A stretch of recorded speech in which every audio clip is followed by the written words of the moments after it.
한 끼 10,000원 이하의 식사가 감사한 시대. 회를 취급하는 식당만 다니는 제 입장에선 10,000원 이하의 식당을 찾는 건 하늘의 별 따기입니다. 물론 회 조금 올려주는 회덮밥은 10,000원 이하일 수 있지만 저는 좋은 가격에 알차게 먹을 식당을 꼭 찾고 싶었습니다. 그렇게 오랜 시간 검색을 했고 결국 찾지 못했죠. 그런데 제 구독자분이 한 식당을 제보해 주셨는데 정말 말도 안 되는 가격에 회가 야무지게 포함된 식사를 할 수 있다고 해서 바로 달려갔습니다. 저는 지금 인천 서구 당하동에 나왔는데요. 바로 이곳에 매일마다 메뉴가 달라지는 덮밥집이 있다고 합니다. 이 덮밥집에는 뭐 소곱창 덮밥도 팔고 소고기 덮밥도 팔고 해산물 덮밥도 파는데요. 이렇게 매일마다 메뉴가 바뀌는 것도 매력적이지만 이곳이 진짜 매력적인 이유는 바로 가격입니다. 매일마다 바뀌는 덮밥이 종류 상관없이 8,000원. 요즘 물가에 만나보기 어려운 가격인 8,000원에 판다고 해서 지금 가는 중입니다. 8,000원에 해산물 덮밥을 맛볼 수 있다면 상당히 매력적인 거잖아요. 그런데 지금 찾아가는 오늘 해산물 덮밥을 파는지 모릅니다.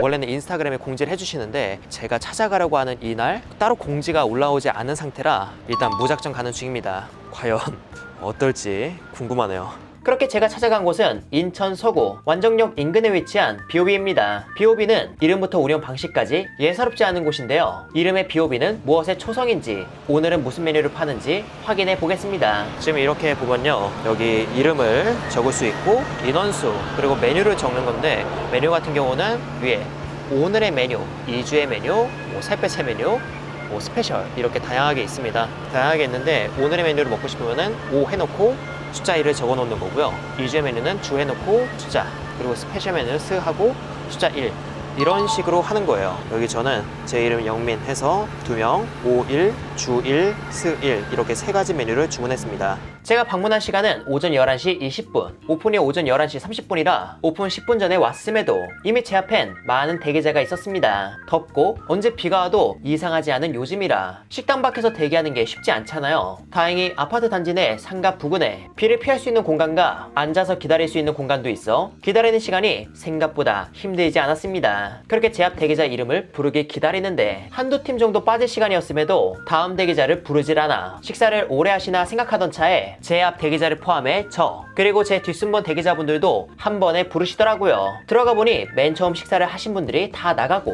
다시 깔끔하게 세팅 후 부른 거였죠.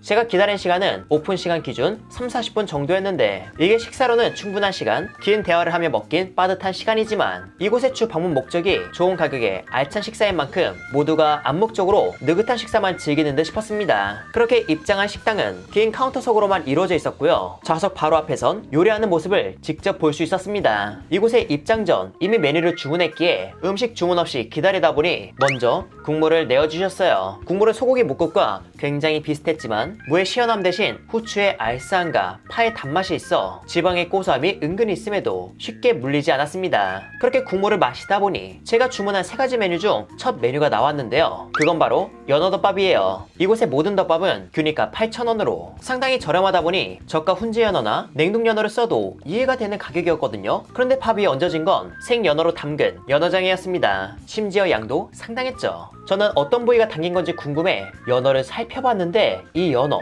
써는 방식이 독특했습니다. 연어를 마치 하몽 썰듯이 길게 썰어냈더라고요. 그래서 부위를 특정하기 쉽지 않았지만 연어 뱃살도 들어있던 걸로 봐선 저렴하다고 등살만 사용하는 게 아닌 온전히 한 마리 전체를 다 쓰는 듯 했습니다. 이렇게 썰어낸 이유는 잘 모르겠는데 일단 한 점이 너무 길어서 덮밥과 같이 나온 가위로 잘라 밥과 함께 먹어봤거든요. 일단 연어장은 회의 부드러움과 적당한 탄력, 그리고 양념장의 달큰함과 간, 그 뒤를 따라오는 감칠맛이 있어 상당히 맛이 좋았습니다. 미식적으로 뛰어나기보단 대중적으로 잘 먹힐 맛이었죠. 단맛의 필두로 이를 받쳐주는 간, 그리고 이런 맛들을 맛있게 꾸며줄 감칠맛까지. 그런데 연어장만으로 끝나지 않고 연어장 밑에 있던 줄기상추 절임과 갓김치 절임 등 절임 채소들이 식감과 맛으로 연어장의 맛에 달라붙어 이 덮밥 자체의 맛을 더 입체적으로 만들어주었습니다. 지금 말씀드린 거에 예시를 들자면 비빔밥에 계란과 소고기 고추장만 있어도 맛있지만 여러 나물이 더해지면 다채로운 식감과 맛으로 더 맛있게 지기는 그런 느낌이었어요. 그리고 덮밥의 밥은 저렴한 쌀의 느낌은 아니었으며 쌀의 전분기를 많이 뺐는지 찰기가 강한 편은 아니라서 덮밥 위의 재료와 함께 지기기 괜찮은 밥이었습니다. 참고로 밥의 양 대비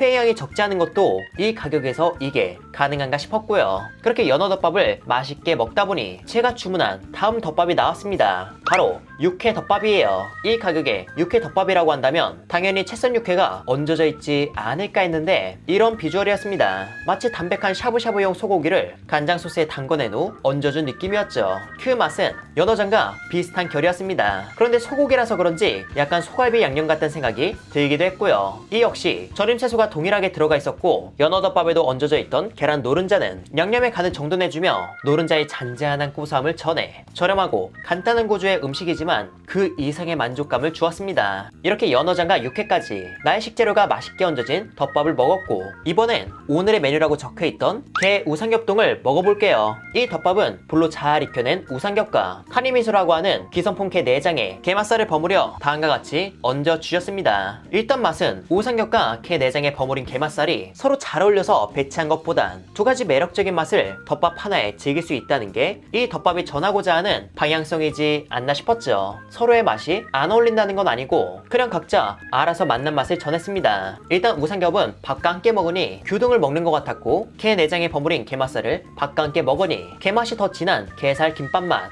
그런 맛이었어요. 게 내장에 버무렸다고 해서 비리기보단 그 특유의 고소함과 담백함이 괜찮아 크게 호불호가 갈릴 것 같지도 않았습니다. 이날 저희는 2명이서 총 3그릇을 주문했는데 이곳의 후기를 들어보면 가격이 저렴하다 보니 양이 적다는 얘기가 있었거든요. 재료를 얹기 전 그릇에 담긴 밥의 양을 봤는데 식당의 공깃밥보다는 양이 많아 보였고 위에 얹은 재료도 넉넉하다 보니 생각보다 양이 그렇게 적지도 않았습니다. 아마 덮밥이라는 음식 특성상 식사 시간이 짧다 보니까 아주 넉넉한 양이 아니라는 점에서 양이 적다고 느끼신 분이 종종 있던 게 아닐까 싶었죠. 그래서 평소 드시는 양이 많은 게 아니라면 2그릇까지 먹을 필요 없이 한 그릇으로도 충분할 것 같습니다. 이곳의 음식 달큰한 간장 양념을 베이스로 한 덮밥 재료가 메인이다 보니 어린아이부터 성인까지 큰 호불호가 없을 걸로 보이고요. 가격 대비 얹은 재료도 상당히 실하기에 기회가 된다면 방문해서 식사를 한번 해보시는 걸 추천드립니다. 대신 웨이팅이 있다는 점, 자리가 협소하다는 점, 메뉴가 매일 달라진다는 점 참고해주시면 좋을 것 같습니다. 참고로 최근 인스타그램 소식을 보니까 여름방학을 잠시 가지신다고 하니 자세한 소식은 비오비 인스타그램을 통해 확인해 주시길 바랍니다. 그리고 마지막으로 비읍, 이응, 비읍의 의미 저도 정말 궁금해서 여쭤봤거든요. 그렇게 돌아온 답은 이랬습니다. 글을 읽어보고 이곳은 틀에 얽매이지 않는다는 생각이 들었는데 이곳의 메뉴에서도 그런 느낌을 받았기에 이 식당이 전하고자 하는 방향이 이렇다는 걸 가볍게 알아두셔도 좋을 것 같습니다. 이렇게 해서 회사랑은 이만 인사드리도록 할게요. 그럼 여러분들 안녕.